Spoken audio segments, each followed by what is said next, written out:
আজকের গল্প ব্যবহার। কলমে ঝুম্পা মণ্ডল। গাড়ি থেকে নামলো ঋষি।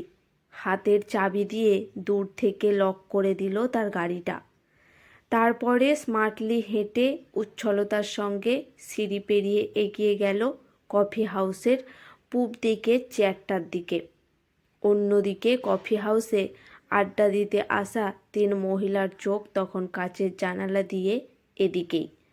ওরা ঋষিকে ভালো করে পর্যবেক্ষণ করে। ওর দিকে তাকালো।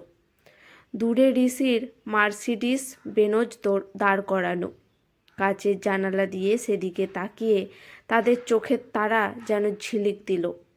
মালদার পার্টি। একবার বেশ পেঁচিয়ে ধরতে পারলে তারপরে জাস্ট। ঋতিকা এতক্ষণে টেবিলে ডান হাতের তর্জনী দিয়ে টোকা দিতে দিতে রিল্যাক্স ভঙ্গিতে বলল, বাবা মায়ের একমাত্র ছেলে, বড় ব্যবসা আছে, বিশাল বাড়ি, গাড়ি তো দেখতেই পাচ্ছিস, বয়স আন্দাজ 46-47 কাছে, প্রেমে ধোকা খেয়ে এখনও বিয়ে করেনি। উপস্থিত বউ দুইজনই অবাক। মোনালি বলল, বাহ, তুই তো দেখছি ঠিকুচি কুষ্টি এর মধ্যে সবই বের করে ফেলেছিস। রিকিতা মুচকি হেসে বলল, কাটতে হেরে আমার কলেজের সিনিয়র ছিল, পাশের পাড়ায় বাড়ি, এতদিন ব্যাঙ্গালোর ছিল, গত মাসে ফিরেছে, তা আমি খোঁজ নেব না? বিন্দি বলল, বাহ, তাই বল, তাহলে তো নিজেই টোপ ফেলেছিস এতদিন ধরে।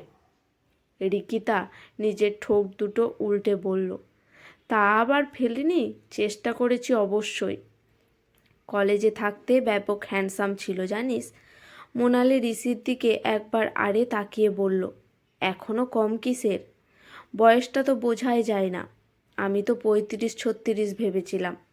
আসলে অঢেল পয়সা, চিন্তা নেই, ভাবনা নেই, স্বাভাবিক। কিন্তু হ্যাঁ, ওদিকে তাকিয়ে বিশেষ লাভ নেই। ঠোঁট উল্টে বলল রিকিতা। মোনালি চোখ সরু করে বলল, কেন? রিকিতা বেজার মুখে বলল, তুই জানা আলাপ করতে, তোর সঙ্গে বেশ হেসে কথা বলবে, গল্পও করবে, মজাও করবে, ফ্লার্টও করবে, কিন্তু আমার মনে হয় ওকে ছিপে তোলা মুশকিল আছে। মুখ বেঁকালো রিকিতা। মোনালি বলল, ও, তোর এতদিনের চেষ্টা তাহলে বিফল? ভাবতেই পারছি না তোর মতো মেয়েকে পাত্তা দিল না। বলে বিন্দির দিকে তাকিয়ে চোখ মেরে বলল, ওরে বিন্দি, চ তাহলে, আমরা একবার চান্স নিই। বলে আঁচলটা একটু নামিয়ে শরীরের সাথে আরও টাইট করে নিল মোনালি। বিন্দি ঋষির পা থেকে মাথা পর্যন্ত দেখে জিভে একটা হস করে শব্দ করে বলল, বেশ লম্বা চওড়া, ডার্ক, টল, হ্যান্ডসাম যাকে বলে। দুর্দান্ত ফিগারটা কিন্তু মায়েরি।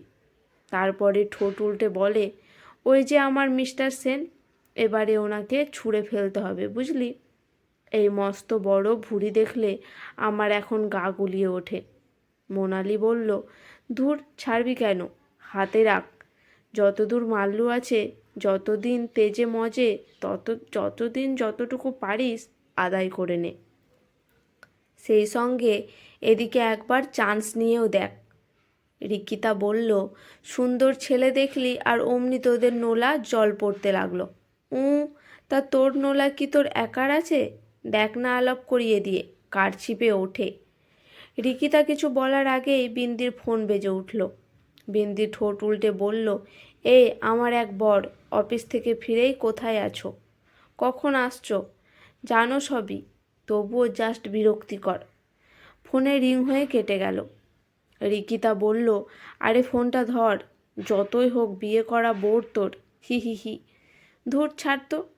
তারপরে আবার ফোন বাজতে। হ্যালো, বলো। হ্যাঁ, আধা ঘন্টার মধ্যে আসছি। কি বলছো? মেয়ে ঘুমিয়ে পড়েছে? তা তুমি খাইয়ে দিতে পারছো না? যত্ত সব, বলে ফোনটা কেটে দিল বিন্দি। মোনালি বলল, সত্যি রে, খুব ঝামেলা তোর। আমারটা তো কিছু জিজ্ঞাসাই করে না, যা বলবো তাই শোনে, গদ গদ ভাব সব সময়। মাঝে মাঝে তো আমাকে গাড়ি পর্যন্ত এগিয়েও দেয়। মুচকি হাসল সে। রিকিতা হেসে বলল, তাহলে ভুল শুনিনি। কোথাও শুনেছিলাম যেসব বউরা পরকীয়া করে তাদের বরগুলো কিছু বলে না, কারণ নয় তাদের বরগুলো বড্ড বেশি ভালো মানুষ হয়, নয়তো ভীষণ লোভী। বলেই হিহি করে হেসে উঠল রিকিতা। তুই আমাদের বলছিস? আর তুই কি? ইস, মহাসতী! বর এখানে থাকে না বলে তো জীবনে কম প্রেম করলি না। এটা বলে বিন্দি রিকিতাকে একটা খাসা গাল দিল নিচু স্বরে। গাল শুনে আবার হো হো করে হেসে উঠল রিকিতা। এসব তার কখনো গায়ে লাগে না। বলল, চল তোদের আলাপ করিয়ে দিই, কয়েকদিন ঘুরে দেখ মাল্লু ঝাড়। আর শোন, আমি আলাপ করিয়ে দেব, তাই আমাকে কমিশন দিস কিন্তু। হো হো হো। মোনালি মুখ বেঁকালো হাসতে হাসতে। কেন? তোর যে ওই আরেকটা পার্মানেন্ট মাল আছে, তার জন্য কি আমাদের কমিশন দিস নাকি? ঋষি একা একটা কফি নিয়ে বসেছিল এক কোণে, ঘড়ি দেখছিল বারবার।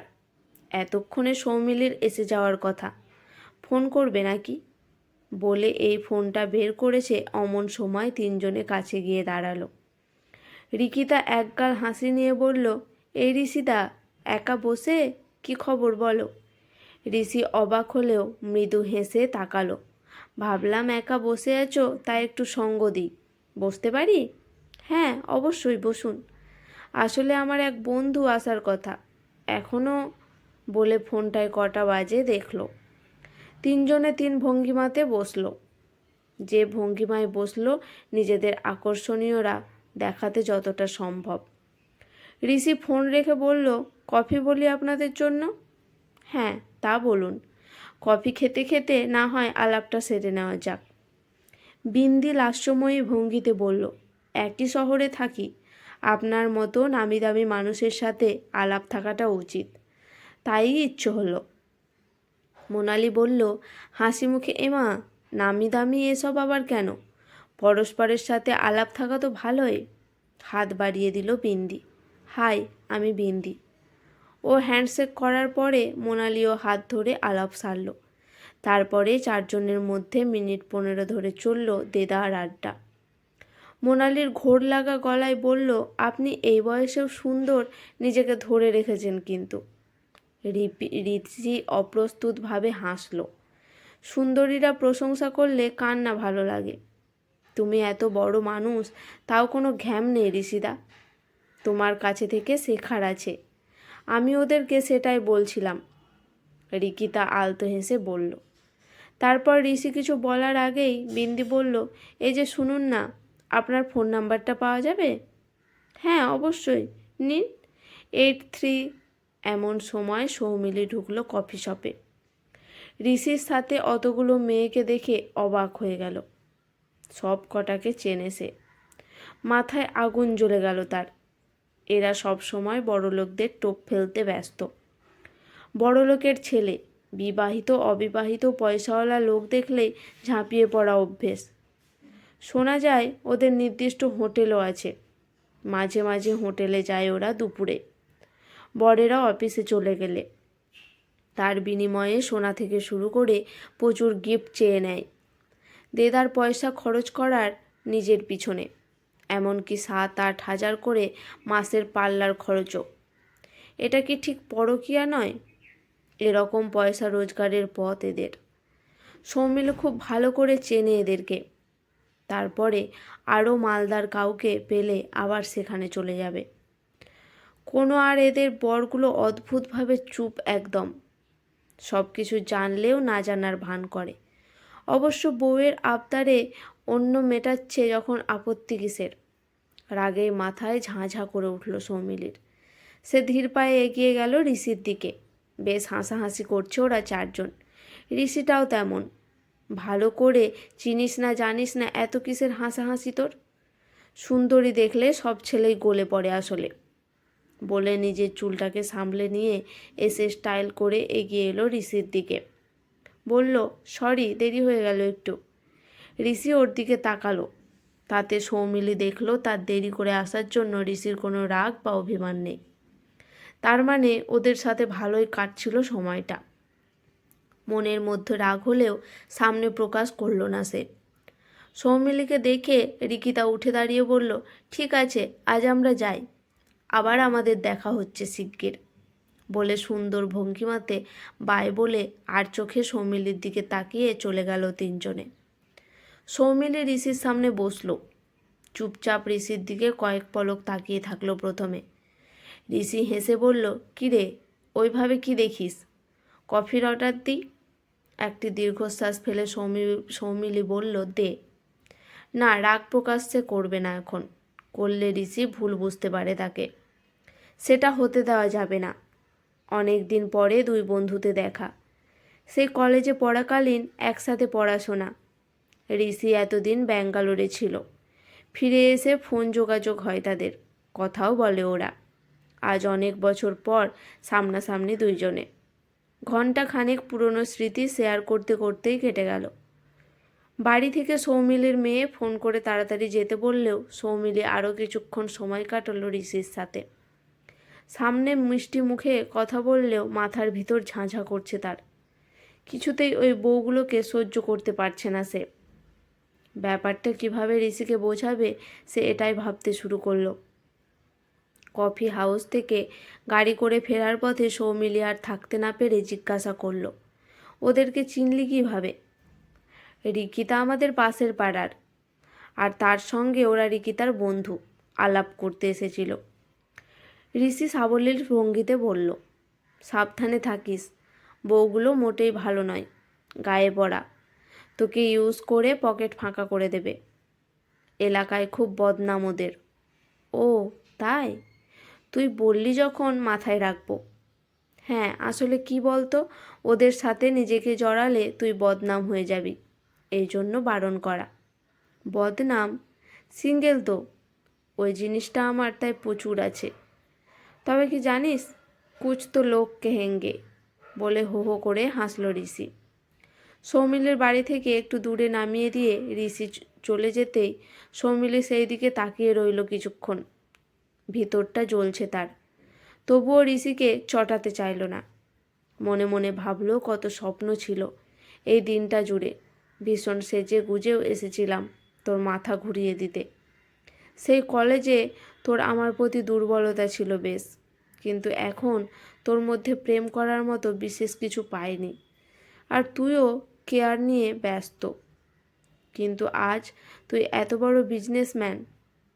ফেসবুক থেকে খোঁজ নিয়ে তোর ফোন নাম্বার জোগাড় করে তোকে ফোন করেছিলাম। আমাকে তুই পছন্দ করতিস, সেই ইমোশনকে কাজে লাগিয়ে তোকে পটিয়ে এত দূর এগিয়ে আজ দেখা করলাম। আর তুই ওই বউগুলোর সাথে। তবে এত সহজে তোকে আমি ছাড়ছি না। যাতে আমার প্রতি তোর দুর্বলতা আড়ে বাড়ে সেই চেষ্টাই করব। তুই চাইলে সব দিতে পারি আমি। ওদের মতো সবার সামনে না হলেও চেয়ে দেখিস, ওরা যা দিতে পারে আমিও। হ্যান্ডসাম পয়সাওয়ালা বন্ধুকে কে না চায়, যাকে নিজের ইচ্ছে মতো ব্যবহার করা যায় মিষ্টি কথায় ভুলিয়ে। সৌমিলির চিন্তাতে বাধা পড়ল ফোনের আওয়াজে। মেয়ে বলছে, মা আসছো না কেন? এত দেরি করছো কেন? বাবা রাগ করছে। রাগ, আসছি বলে দ্রুত পা চালালো সে। ঘরে বাইরে সামলানো কি মুখের কথা? এসব কিছুই ম্যানেজ করতে পারে, সবার দ্বারা সম্ভব নয়। বরটাকে পটিয়ে ঋষির সাথে একবার বন্ধুত্ব করিয়ে দিতে পারলে ব্যাস, তখন পুরো কাজটা অনেক সহজ হবে। সে সেটা পারবে। কনফিডেন্স বাড়াতে নিজের লম্বা চুল আবারও সামনে আনলো সে। আপাতত এখন গিয়ে কিভাবে বোঝাবে বরকে কেন দেরি হলো, সেটার অজুহাত ভাবতে ভাবতে ঘরের দিকে জোরে হাঁটা দিল সে। আজকের গল্পটি কেমন লাগলো জানাবেন।